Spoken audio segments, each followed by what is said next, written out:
Why, hello everybody, it's Captain Mikey, and welcome back for another episode.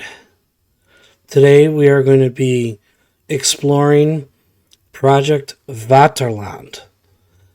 Now, this is a web-based tour guide that you can access on your computer or on any phone or tablet. So if you can see my mouse here, you can see I got my web browser up.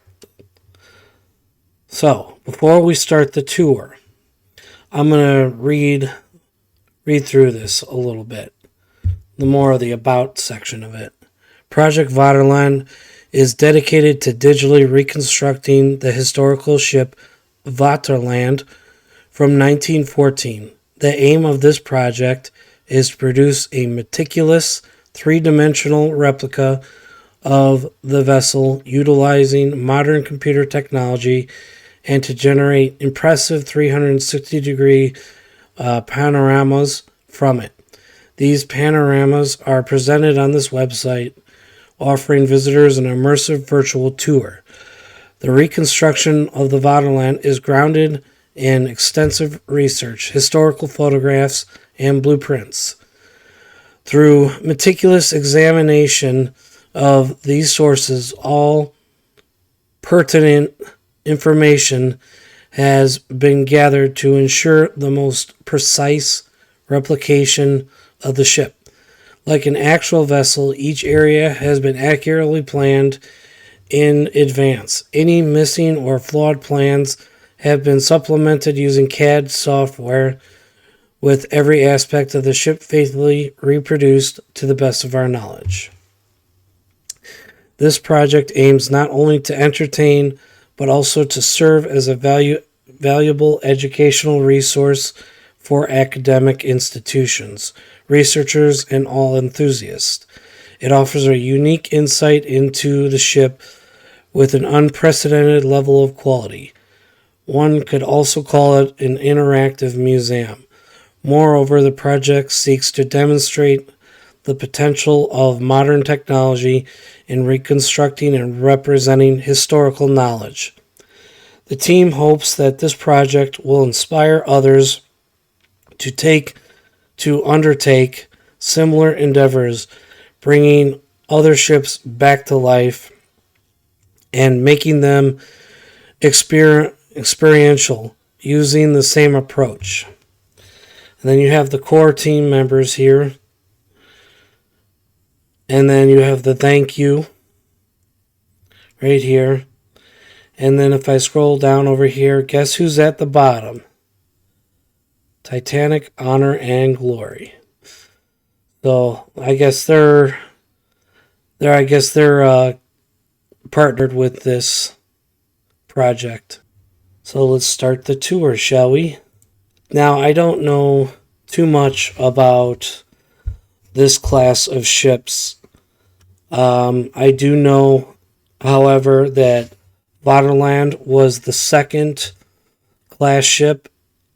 The first one was the Imperator. It most commonly became the Limperator because she would list all the time, and they could never get they couldn't really ever get her straightened out. So the Imperator class, German ocean liners for the Hamburg-America line. So right here we're in the first class entrance. Put that in full screen mode. This was the main entrance for first class passengers. A tender has docked alongside to ferry you to the ship.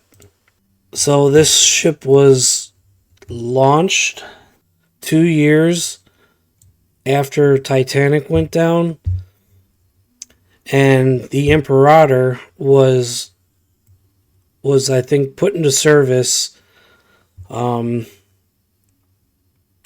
after Titanic sank. So this ship is even larger than her sister ship, the Imperator, which the Imperator was larger than the Titanic. So here we are in the main entrance area, or I guess you could call it main vestibule. Looks like there's a whole bunch of places we can go to. Let's go right here. So we're at the, I guess, the bottom of the stairwell, looking up at the skylight. This would be her first class grand staircase, I guess.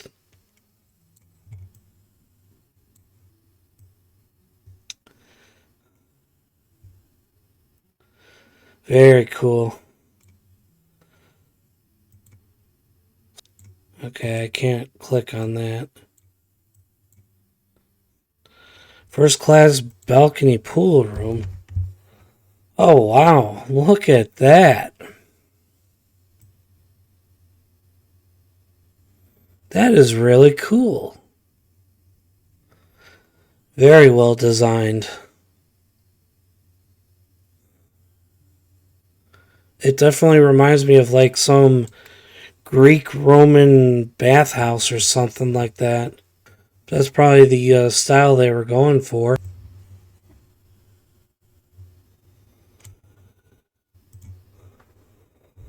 Alright. So in there is the first class dining room. And then there was something, could have sworn.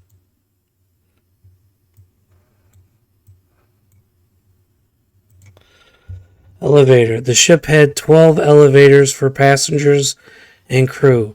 2 can be seen here for the first class passengers, with 1 more near the forward staircase. This was the first class entrance on the starboard side of the ship. Okay. So I'll come back over here, and it looks... This was the entrance to the dining room, which will be accessible in a later update. The dining room can be also entered via the aft staircase. It was a big room with a dome and a beautiful art in the ceiling. So I guess it's off limits now.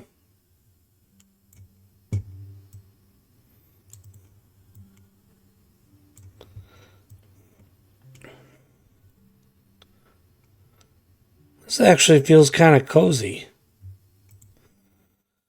Luxury. First class corridors.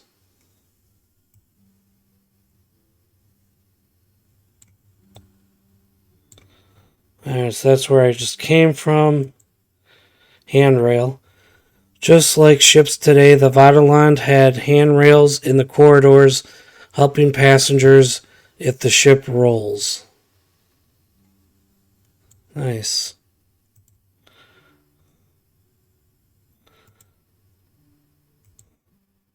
Side corridors. Most of these side corridors ended with a porthole.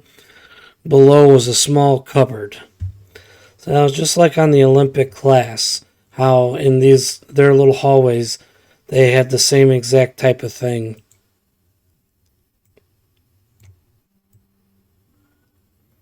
Oh, it's designed differently. That's kind of weird, like it's designed at an angle. Huh.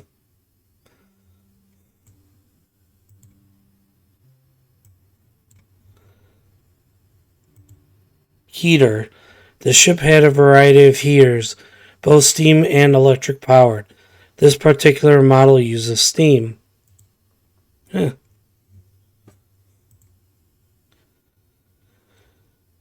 Oh, that's kind of weird. It goes crooked over here. First class pool room. Oh, okay. This is the entrance to the pool.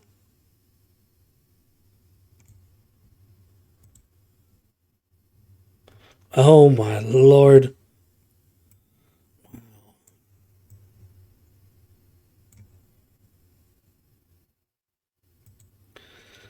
You can access the balcony via central staircase on F deck. Oh, that's where I was just at.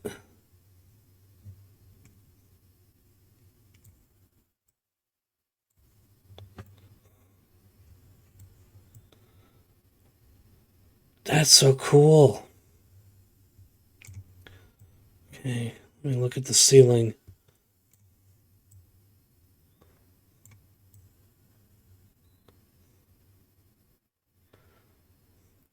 Yeah, that's really tall.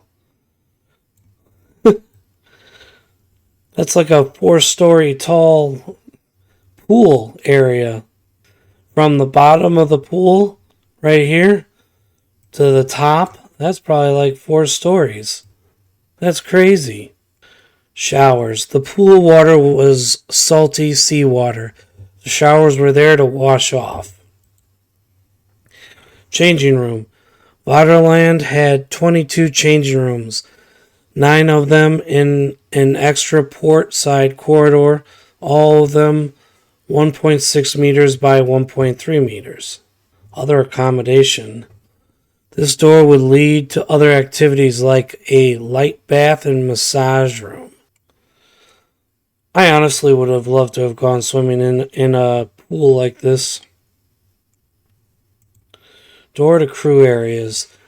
Behind this door was a 150-meter long corridor for the use of the crew only.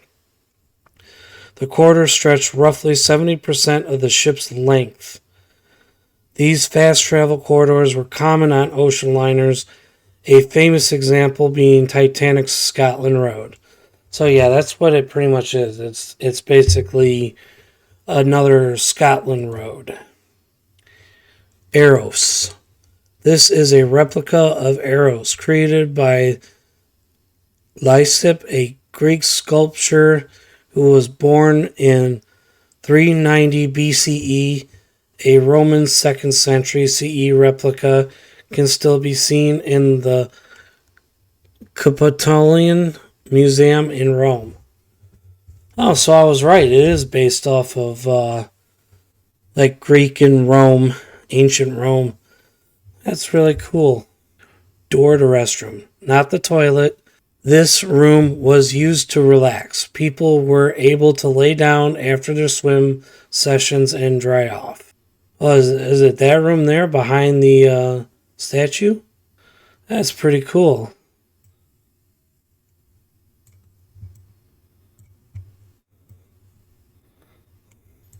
Okay. Oh, there's a barber in here. Haircuts, mustache curlings, and more. Everything the fine gentleman needed. They put that in this area?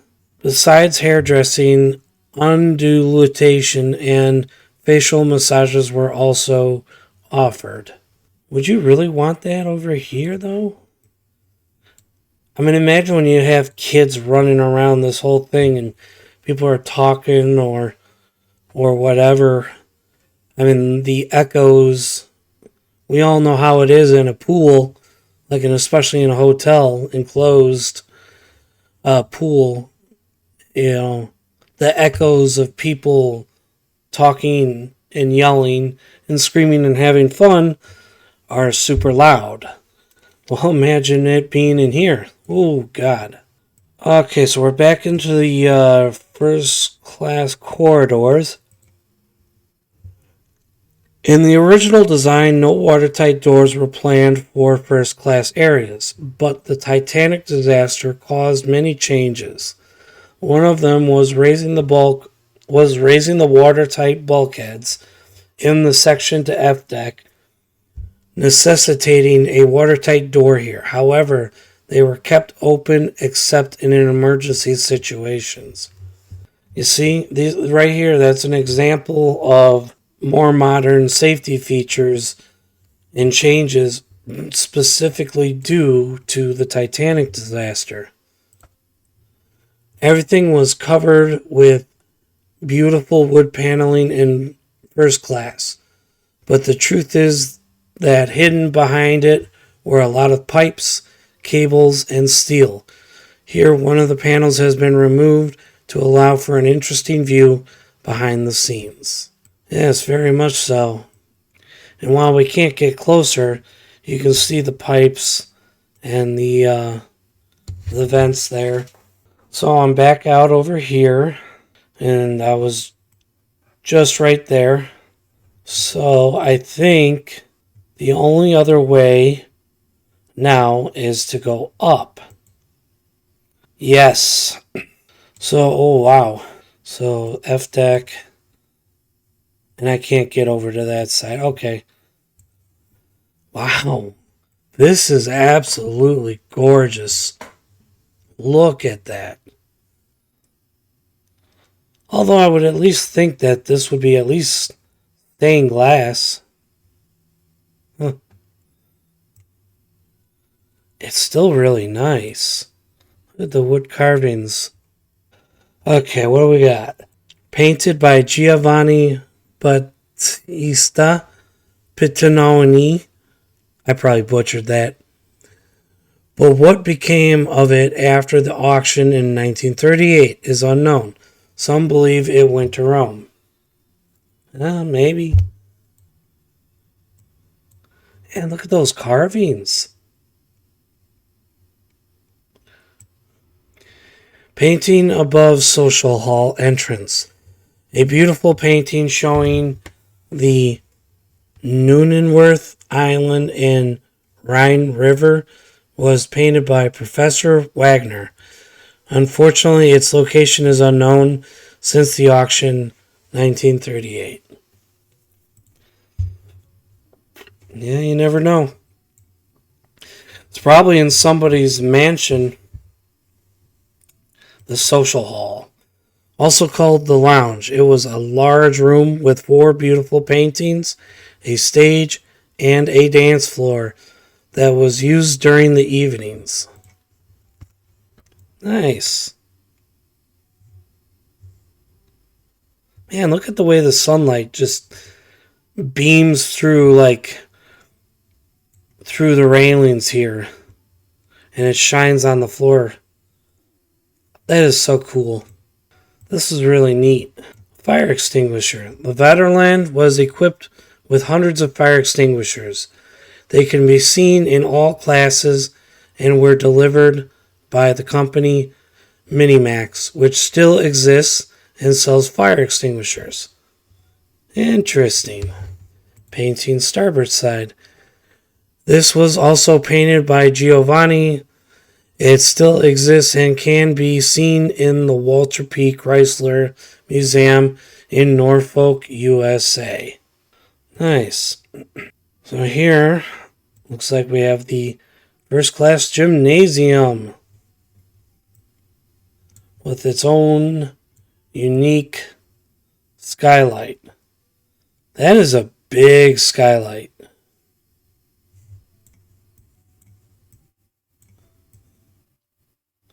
It looks like it continues.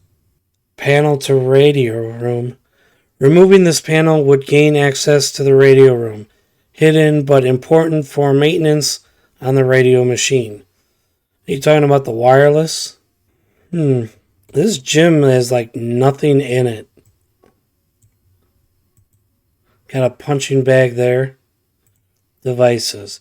This room would be fitted out with the latest training equipment popular in Germany.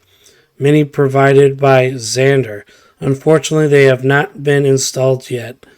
To be added in future update. Okay. No wonder why it's so sparse in this room. Oh, look at that. For gymnastics. And they attached it right here to the skylight. Look at the face on here. I cannot zoom in. Sadly, I can't, but look at the face on there. Is that like an Easter egg of like one of the faces of the guys who made this? Alright, so what else do we have here? Yeah, did all that. I can't go that way. I can't go down there. So I guess the only other way is straight ahead to the boat deck. Wow. So that's the door I just came through. Main staircase. Aft. This would lead to the aft. The whole deck was reserved for first class passengers only. The decision to put the boats 2 decks lower in this section allowed an excellent view of the ocean. Interesting. So I can't go further back that way. Vaterland had 72 lifeboats in total, which includes 7 different types of boats. This one right here is a steel boat with a capacity of 90 people. Below is a collapsible ottoman boat made of wood, which allows space for 79 people. A Welland davit. The boat davits were delivered by the Welland Company. This type is very similar to the Olympic and Titanic davits. Oh yes, I can definitely see it. And I guess here is the machines to operate them. Can I get a good look at it? No. Dang, that kind of sucks. Okay, well, what do we have here? So I can either go that way or go up from here. Door to forward staircase. Behind this door was the forward staircase, first class. From there you could enter the smoking room or the lounge from the other side. 4 staircase, okay. So I believe up there that's the bridge over that way. Officer's deck.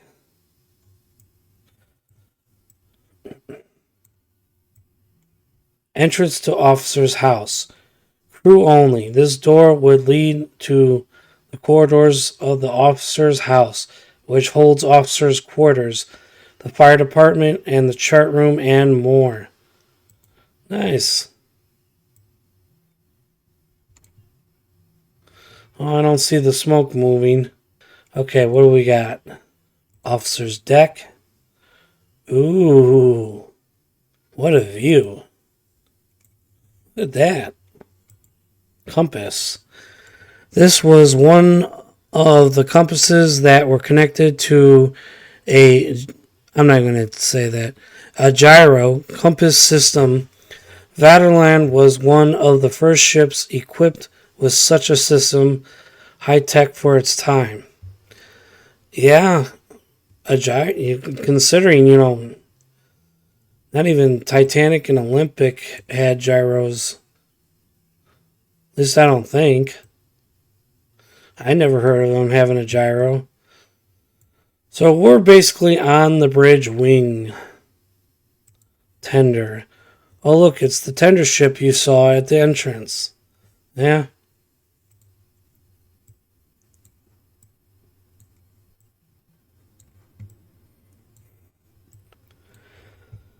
Look at that. You can get some great views standing out over here.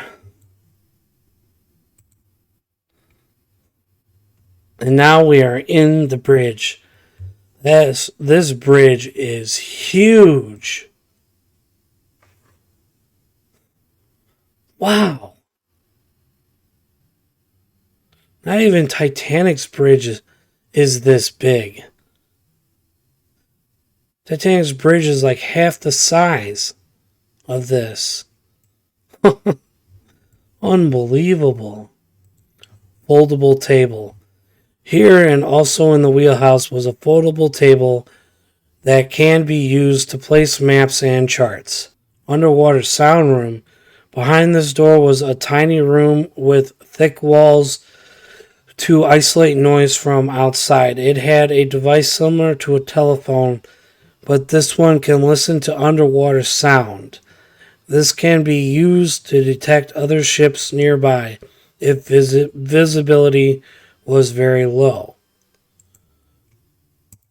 Well, that's interesting.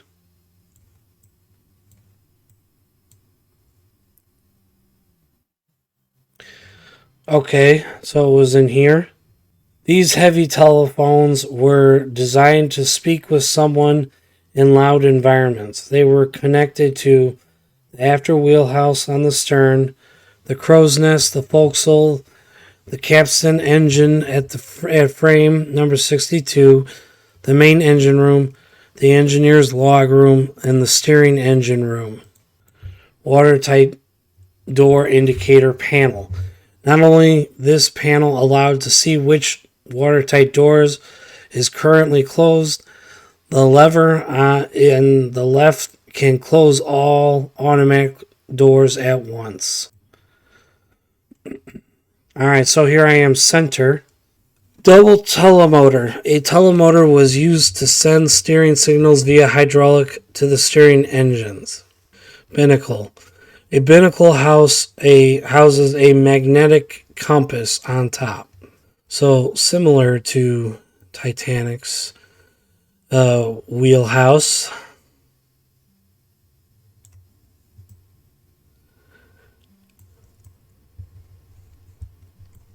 Oh, cool. Looks like I can go in there. Yes. Rich system. This cabinet had a number of tubes which were connected to certain rooms of the ship, mostly cargo rooms. In case of a fire, the smoke would come out of these tubes mentioned, alarming the crew in the wheelhouse. It was even possible to connect a hose to the tubes to fight the fire already before the firefighters arrive.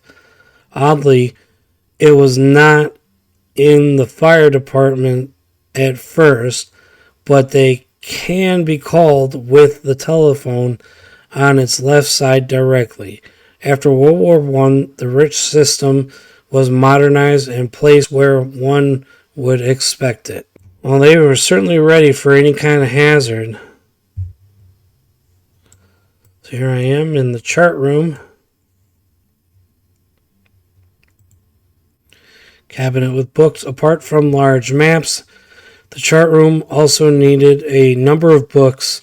They include pilot books, charts, information about ports, and everything you'd need for navigating, such as timetables for celestial objects, for example. Yeah, if you're an officer and you're standing here looking at the charts, you can keep an eye on the helmsman in the wheelhouse and any deck officers on the bridge. Chart table. Every chart room needs a large table where the charts can be rolled out and viewed. Directly above the table was a skylight, also allowing natural light to view the material better. Okay. Yeah, I see it. Drop windows. These windows can actually be opened by dropping them down, which allows direct communication with the wheelhouse. Okay, yeah, I could see that. This way you could just, while you're still doing your mapping out, you just open it up, tell them turn, 200 degrees starboard or whatever, and I'm just making stuff up there. But I see their point. Chronometer table. Every ship needed at least one maritime chronometer. What you see here was a special table that holds 3 of them from different manufacturers. Maritime chronometers are very fine clocks that would be checked and calibrated every time when in port. They are meant to work very exact, even after multiple weeks at sea. Each of them sits in its own case and has a gimbal, allowing to compensate the ship's movement as well as possible. But why is the exact time so important? Because time is necessary to calculate the current position of the ship. As more seconds the clocks are off by, the more inaccurate the expected position of the ship is. I think that's it for the chart room. So we're back over here. We can go up to the fly bridge. Look at that, you can see another ship there.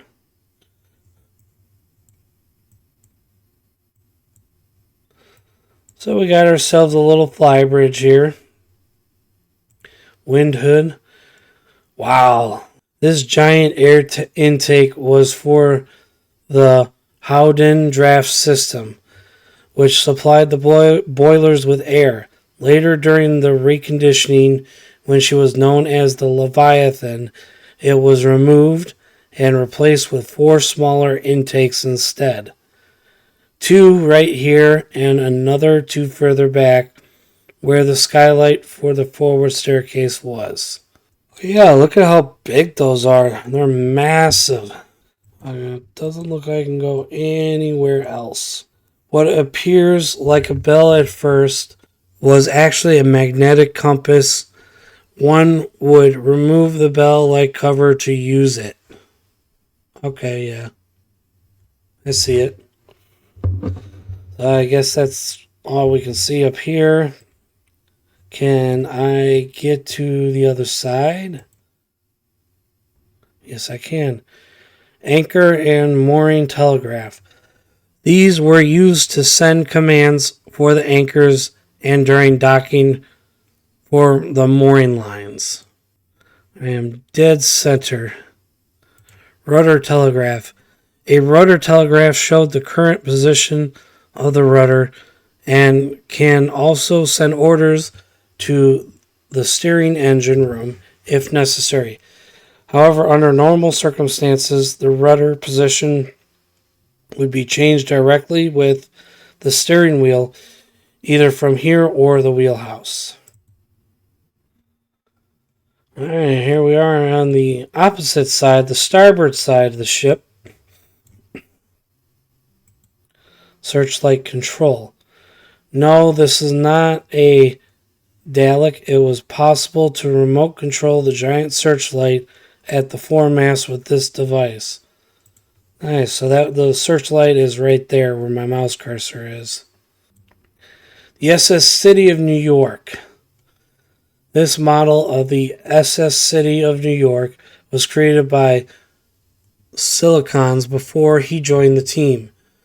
There is no historical evidence that this ship was ever near the Vaterland, but we thought it would be nice to decorate the scene with her. I'd say so. Plus, she has a history with a near fatal brush with Titanic. Okay, so can't go. I guess now we have to go down. Alright. So I can either go down or go this way. Windows. Behind these windows was the first class smoking room, constructed on a raised roof to allow a tall library below it. Cool. Look how big that is. I'm going to be honest, this ship is freaking massive.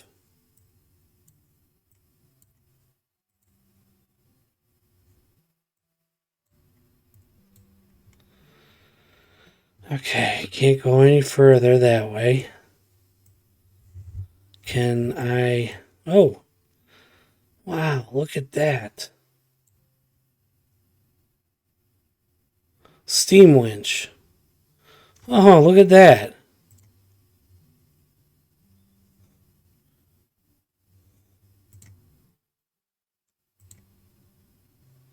That is so cool.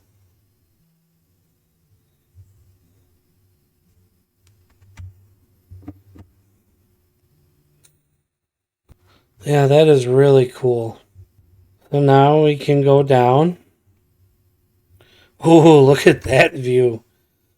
Look at these boom cranes like right next to your head. Look how massive these things are.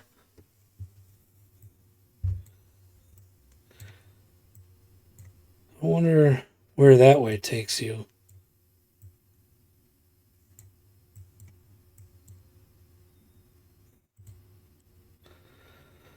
So forward well deck. Whew. Bridge. From here, the ship would be steered and controlled. The little bell in front of the signals the change of the ship's watches. So they must open that and then ring it. Originally, electric cranes were planned for the Vaterland, just like her older sister ship Imperator had.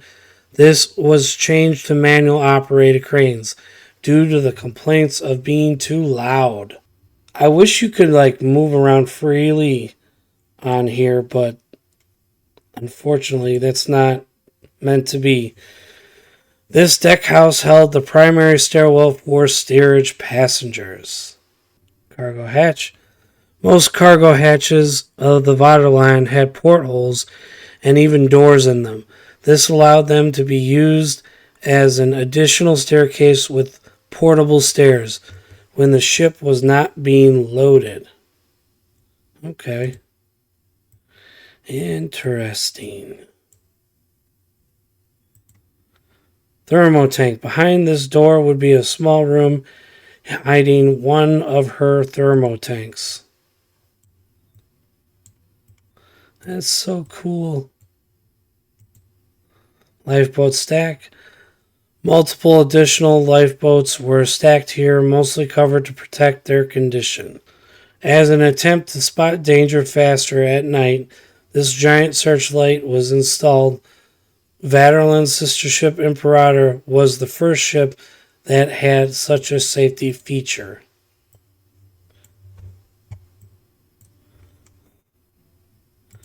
Lower crow's nest. The crow's nest was essentially the eyes of the ship. If danger was ahead, it was possible to report it directly to the bridge via telephone. Above is a even second crow's nest. A secondary one way up there? Holy moly. I didn't know they had two. Door to staircase. Behind these doors is another staircase with fixed stairs. These go all the way down to J deck where the women's dormitory was. Oh, wow. What do we have here? Oh, man, there's more areas to access here. The thermotank system was used to ventilate the steerage and crew areas. It was a common system used by many famous ocean liners of that time. Steam engine.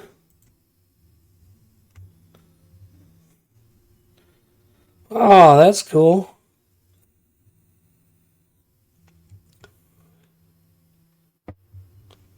What else do we have?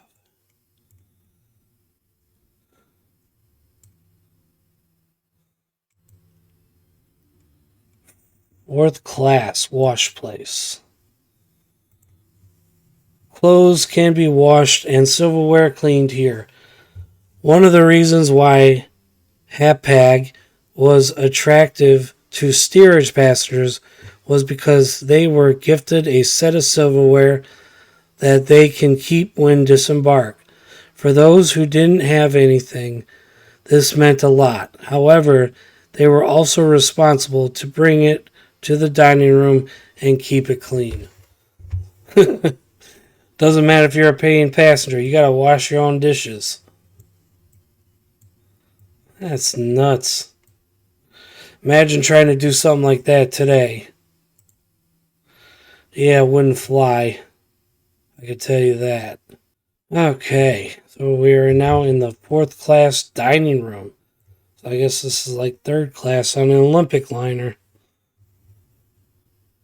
Pantry. Behind these three covers is the pantry. When active, they would be opened. Passengers can pick up their food here. They're definitely not served the food here. Door to crew area. This door is crew only, but right before it is a stair that goes down to steerage entrance. Additional entrance door. Additional door, but the main entrance for steerage was one deck below. Wow. Okay. Very plain and sparse down here. Oh, look at that. We got a cabin. Steerage passengers paid the lowest ticket price, but also had the lowest comfort. The beds were only 6 feet long, and the cabin is just big enough to fit them in. You think it can't be worse than that. The ship also had a large dormitories 2 decks lower for more than 100 people in each room, physically splitting for single women and single men. Single as in passengers who travel alone. This 4-bed cabin here, however, was ideal for a small family, but also 2-bed and 6-bed cabins were available in large numbers. Ideal, well, in the context of history, this was completely normal for its time. Luckily, the conditions for steerage passengers have also improved a lot until this point. Nice. Well, I think that's it. I really think that's it. Yeah, because it's just, oh, yeah, and it just takes you up here again. Well, all right, everybody. I'm gonna leave it here. This was Project Vaterland.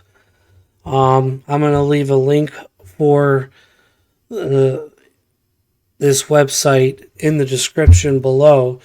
So, guys, check it out for yourself. This is actually a pretty nifty little project that these guys are doing. It's very creative, and I do enjoy this, even though it's not like, where you can fully move freely wherever you want.